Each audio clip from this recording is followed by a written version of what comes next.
News Panorama is a TV news magazine program that gives you the story behind the story. It tells the stories the way they should be told by capturing the larger scale.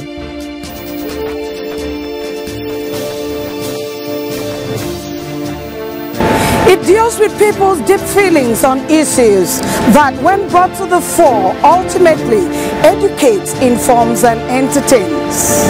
News Panorama. Capture the larger scale. Last week, the Cross River State's governor presented a budget proposal of 498 billion naira for the 2025 fiscal year, titled Budget of Sustainable Growth, to the Cross River State House of Assembly in Calabar. You will recall that last month we heard the minds and cries of residents and commuters of Ogoja-Bekwarra-Katsinala road. The good news is that the road is currently under construction, all thanks to the President of the Federal Republic of Nigeria, the Cross River State Governor, and Right Honorable Lego Idagbo. Diversification of the Nigerian economy. This and more are on our lineup this week. Stay glued to the program. News Panorama. Capture the larger scale. Welcome and thanks for joining me on the program News Panorama. I am Josephine Efanga.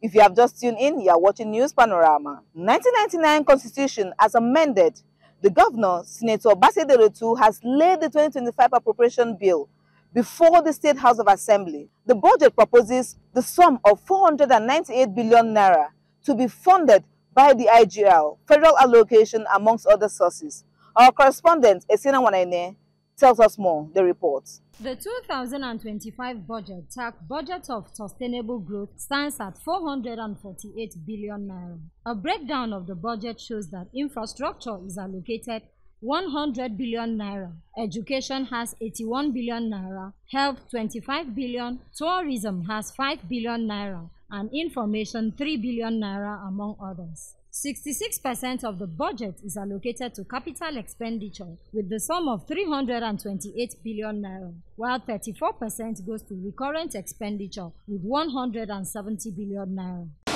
Major revenue sources to fund the 2025 budget. 1. Federal allocation.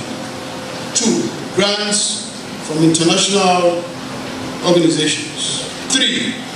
Internally generated revenue. SDG 3. Good health and well-being. SDG 2. Zero hunger for all our citizens. SDG 16. Peace, justice, and strong institutions. The 2025 budget is benchmarked on the Sustainable Development Goals to guarantee continuity of projects and programs that may not be completed in the current budget cycle, hence the need to roll over to the 2025 fiscal year. The 2025 budget, just like that of 2024, is benchmarked on the Sustainable Development Goals. The decision to continue with the SDG benchmark is to guarantee continuity of projects and programs which were not completed in this current budget cycle. Hence, they need to roll over to the 2025 fiscal year. We have deliberately placed emphasis on SDG 9, Industry, Innovation and Infrastructure. SDG 4, Quality Education. Earlier before the presentation, the Speaker, Right Honorable Albert Ayamben, in a welcome address, commended Governor Basiotu's commitment to build a better Cross River through his People First mantra, adding that the 2025 budget will address critical sectors in the state. Every well-meaning Cross Riverian on this special day looks up to you with a lot of expectations. This Honorable House will wish to commend you on your efforts to acknowledge with pride the achievement you have made thus so far. Your giant strides generally in the areas of education, infrastructure development, agriculture, water supply, healthcare linked with tourism, rural development, etc. are top-notch and highly appreciated. Speaking on behalf of the legislature, the Deputy Leader, Right Honorable Davis Etan, Chief Whip, Right Honorable Hilary Bison, and Member representing Eton, Honorable Kingsley Ntui, commended the sectoral breakdown of the budget. The budget are looking at the sectoral breakdown. You can see the various sectors as excellency have attached no importance to. And when you align the sectors with our various sectors that they correlate with what the people need. For those of us that we are selling for, you see that this time around we are doing the right thing. And I believe that because we are doing the right thing, even this budget as proposed by His Excellency, we work together to ensure that the budget comes to pass. And commend you that President understand the budget they are implementing. As we speak now, Nigeria as a federation, we don't understand the budget they are implementing right now. There are about 3 budgets looking at the national. But as we speak, we understand that when we came in 2023, we did what they call a revised budget. And then in 2024, we presented a complete budget. And we are implementing the 2024 budget. And this is, we are just ending the third quarter. Your Excellency, I want to again assure you that this House, the 10th Assembly, this symbiotic relationship that has existed in the past month, about a year plus, will just continue. In spite of what has happened as a House in the past, you are a legislator, you know that those things will usually come time to time to rejig ourselves and to strengthen ourselves so that you will always get the best from us. The leader of the legislature, Right Honorable Francis Asoko, gave a vote of thanks. I rise to move a motion that the budget proposal of 2025 presented by His Excellency Senator be accepted as the working document for this House. The senior special advisor to the governor on legislative matters, Associate Professor Jacob Otuenya, said the 2025 budget with more allocation to capital expenditure will bring more investments to the state. The government budget is a financial plan of action over one financial year on the anticipated revenue and anticipated expenditure. That is the budget. So the budget itself is a governmental plan of action in terms of revenue and expenditure. And the essence, the utility of a budget to government is that one, it gives authorization for public expenditure. It serves as a medium for equitable distribution of resources. That's the budget. The main cardinal objective of our government of today is people-oriented government. The people's first. The people's first government. What does that imply? Whatever he does will be to the yearnings of the people. What the people actually want is what is important to him. The 2025 budget, tagged Budget of Sustainable Growth, stands at 498 billion naira, with 66% allocated to the capital expenditure and 34% allocated to recurrent expenditure. Esiana Wanene, reporting for News Panorama. In recent times, the rising cost of transportation has become a pressing issue for workers in Cross River State. As fuel prices soar and public transportation fares increases, many employees are feeling the financial strain that comes with the daily commuting. This situation not only affects the wallet, but also influences the attitude towards work, leading to heightened stress and dissatisfaction with more of their salaries being spent on transportation. Workers are struggling to maintain a healthy work-life balance, which impacts on their overall job performance and morale. Mercy Jeremiah tells us more, the report.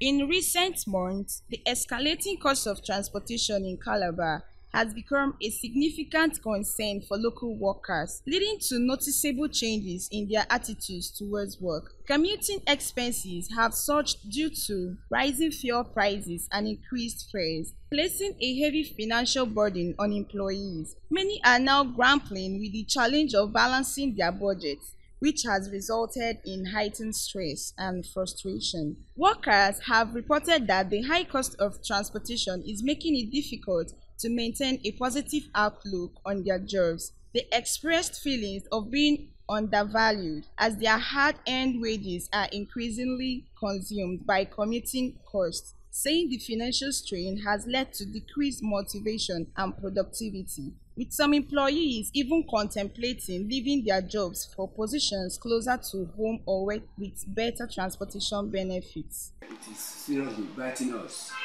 It is not easy. Even the salary, when you talk of minimum wage, even the minimum wage, if you come today, things will still be difficult because on a daily basis, things are increasing. So we don't know the amount the government can pay you that will satisfy you. So all we are just saying is that one day, all these things will change. But we are thinking that the price of fuel should come down. Once the price of fuel is down, every other thing will come down. Some respondents say the high cost of transportation has affected their work attitudes because the little amount of money being paid to them as salaries have been used for transportation. There are a lot of before you come to our you pay about three trips before getting to the work. Then after going back, same thing. It's really incoming source of money like that. It's only spending out money. The transport don't flow. So in fact, like most appealing to government to look into it. I lost like transportation is affected me because I'm staying at 8 months. From 8 months to here, I'm paying 1,000 naira. Sometimes I will check it so that it will be that 1,000 naira. 1,000 naira every day compared to my salary. Paying transport every day 1,000 naira. As in a month, I will end up paying 20-something thousand compared to my salary. So the salary will not carry us to me. Others noted that the high cost of transportation has impacted negatively on their work output. The negative impact of the high cost of transportation is that it brings low productivity within the civil service. You see workers coming to work late. Some will not even come because some places that they live, some people spend like 2,000 a day compared to their salary. The current thing that is happening everywhere now is high inflation. There is inflation virtually everywhere. It's not just on transportation. It is it's removal of fuel subsidy that has resulted in every day they are increasing fuel price. And of course the motorists are equally adding it to the cost. So it's affecting us. In our basic economics, they always say during inflation, the fixed income earners, like us working, we are the ones that are always at the losing end. Because nobody is increasing the salary based on inflation. Even if they want to increase, it's not going to be commensurate with the increment of value of transportation. These ones pleaded the government to implement the minimum wage assigned to the state, as well as increasing the salaries of workers and also reintroduce the Metro Blue Bus for easy movement. Well, what should be done on the part of government? Normally, what we are facing today is actually caused by government. It is a removal of fuel subsidy, like I said. So if government want to force down the price of the transportation or the high cost of transport today, is to do something either by increasing our salaries. If we increase the salary, at least we can be able to match whatever increment that's coming. Most of the workers, due to the law have on the job, they great by the first day the job was given to them, but they always an oath of determination, either rain or sun, I must be on my duty post. So some of them believe on what they said from the beginning. They can trek halfway and continue the journey with halfway and transportation. For News Panorama, Messi Jeremiah reporting. Work has commenced as the federal government, in collaboration with the Cross River State government, facilitated by Right Honorable Lega Idagbo, on the Ogoja-Bekwarra-Katsinala road. It is the hope of the people that the President Tinubu's-led administration should construct the road to stand the test of time.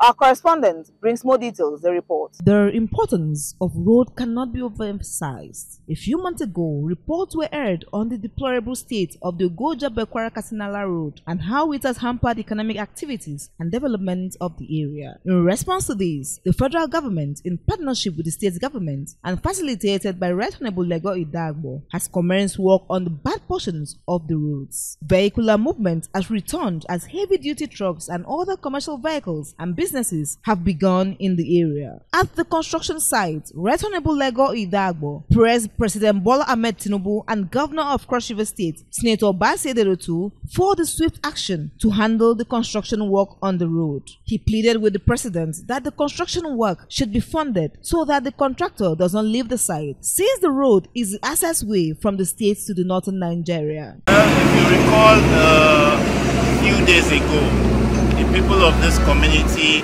and communities in Ogoja cried out to the federal government for intervention because this road was not passable at all. Our people have suffered untold hardship. Vehicles, trucks and trailers have to pass into compounds in the villages. There was an incident that someone lost their lives in one of the communities. So we called out to the federal government to intervene immediately on this road. And we're happy that the federal government listened to the cries of the people and they've sent a contractor to site.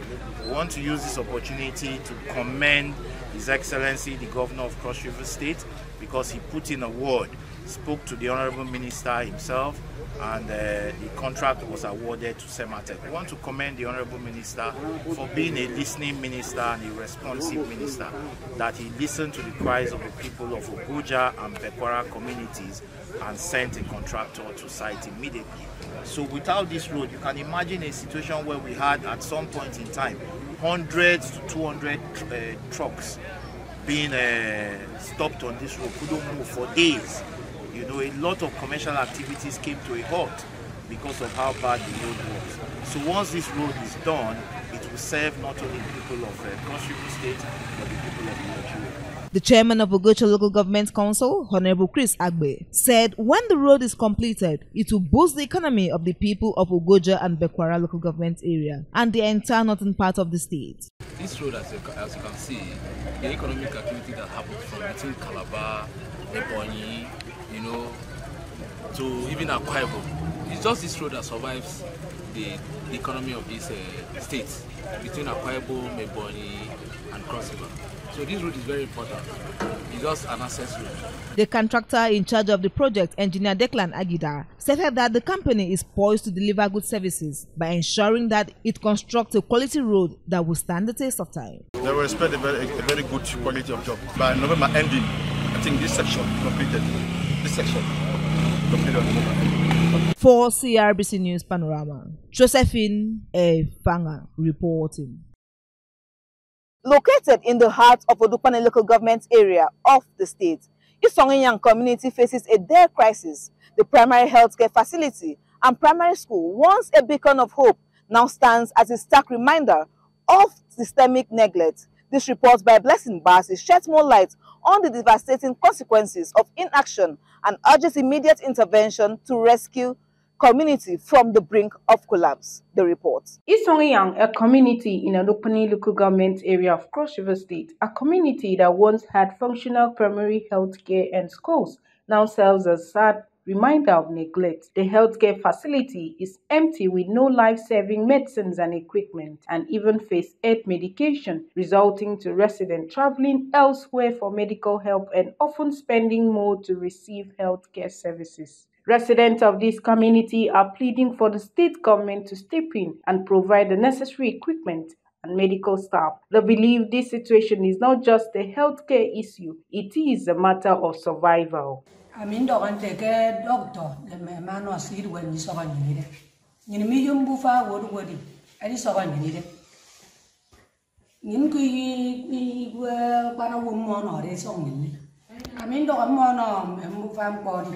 Buried way, we'll say way. Menquara Siraretes, Nibaner, Irway. Menquararetes, Ibanid, in Muran Kurabiati, Irway. Getting your government, I want me, I don't know, quality. But do the Raja, they dance so many, couldn't song it. As for me, we have a lot of things there. We don't have a lot of things in this hospital. And we need a lot of things. We need government to help us. We don't have water, don't have good water. And we need more equipment here in this hospital. For example, this place is not enough.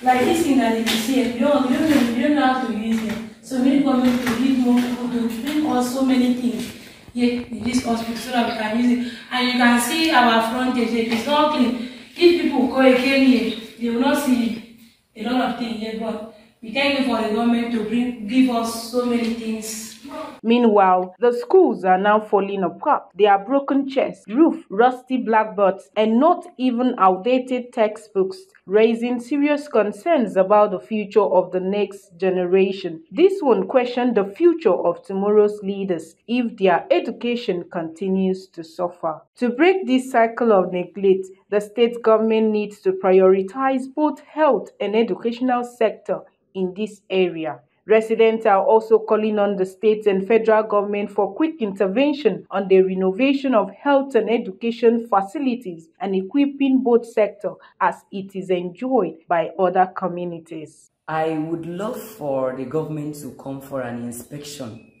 call the people in the community, ask them questions, their needs, because individually we have our problems and we have our needs and wants as well. So it will be better for them to come down, send delegates for people to come down. Once they come down, they will check the place properly and also attend to the need of the people, the individual in the society. By so doing, they will now send doctors, nurses, and equipment to be brought down to this place, and they will begin to test people, analyze in the individual problems, and then bring a solution to it. I would love for community and government to give us the available facilities that will be necessary, because down here in this side we don't have any better functioning health center. So if we could have the required instruments or best things that could help our health center here, like maybe having a nurse that will be studied here, because in this local area we don't have any studied nurse that could help our people, maybe for an emergency, or especially those that are pregnant, the laborers. So we don't have good facilities and we don't have a good health personnel that is here that could help somebody. However, the people of Isong Inyang deserve better. The state government, federal government, and notable individuals from this community needs to take action to improve healthcare and education, ensuring a brighter future for everyone in the community and supporting the overall development of the state. For CRBC News Panorama, Blessing Basi reporting. With a population of over 200 billion people and abundance of natural resources, Nigeria is poised for economic greatness. However, realizing the potential requires a bold shift away from oil dependence. This reality raises the urgent need for diversification into sectors such as agriculture, manufacturing, tourism, and technology. The vast opportunities in these sectors are essential for unlocking the inclusive and sustainable growth. Glory Edet brings more details. The report. Nigeria's economic diversification efforts are gaining momentum. The country's reliance on oil export has long been a concern, but recent initiatives aim to change that. According to the World Bank, Nigeria's economic recovery has been slow, but growth returned in 2017, driven by an expansion in oil output and steady growth in agriculture. To stimulate diversity, long-term growth, the government has launched various programs. Key areas of focus include agriculture, manufacturing, mining, tourism. Some respondents shared their opinions on why it is important for Nigeria to diversify into other sectors, stating that it is to boost economic growth. Currently, we are drowning in debt, as we are basically focused on the oil sector. But I feel like if we focus more on the agricultural sector, then it's life generally will be more comfortable for citizens in Nigeria. Because if you individually, if you have farms where you work on, crop production will increase, yes, and then prices of foodstuff in the market would also reduce.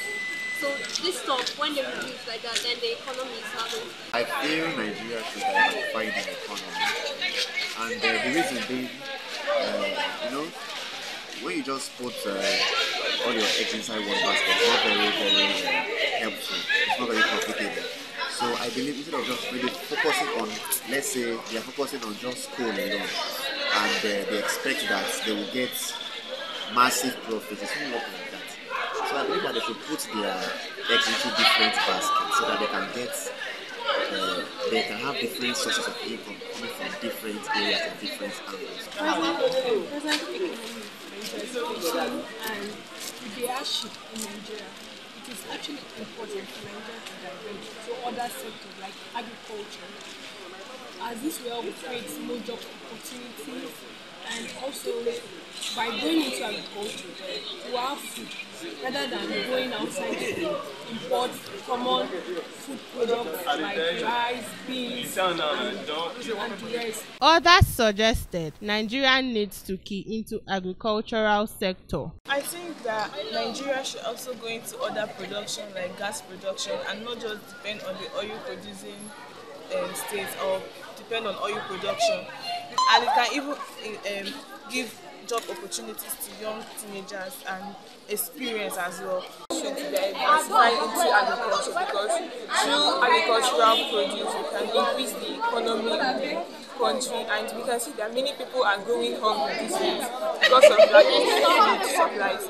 But once we have enough farm produce for the population, many people can have food at affordable rates, and it will also be easier to also exchange our foodstuffs like cocoa, even our groundnuts, because back in the days we had groundnut pyramids in Kano, which we used to export to other countries and make incomes, and these funds also improve the economy of the country. These ones explain how diversification can help the country by creating availability of jobs for the unemployed. It's important to diversify in an economy because, for example, our major source of income is oil. I think if we can add other things like mining, even agricultural importantly, it's going to help a long way, because just focusing on one particular field will not help the country. If a country prioritizes just in one source of income, it can never help the country develop. So, from my own opinion, I think that the country needs several means of source revenue to help the country grow, such like agriculture and also the oil aspects that we all know. They need all these things. They need to invest in all these areas to help the country grow. So therefore, diversification in that is prioritizing in one particular area, which will not help the country at all. The conversation on diversifying Nigeria's economy is not just a discussion, it's a necessity. For too long, the country has relied on oil, and it's time to look beyond. For News Panorama, Glory Edet reporting. That is all we have on our lineup this week. We hope to be back same time next week. Do keep a date with us. I am Josephine Efanga.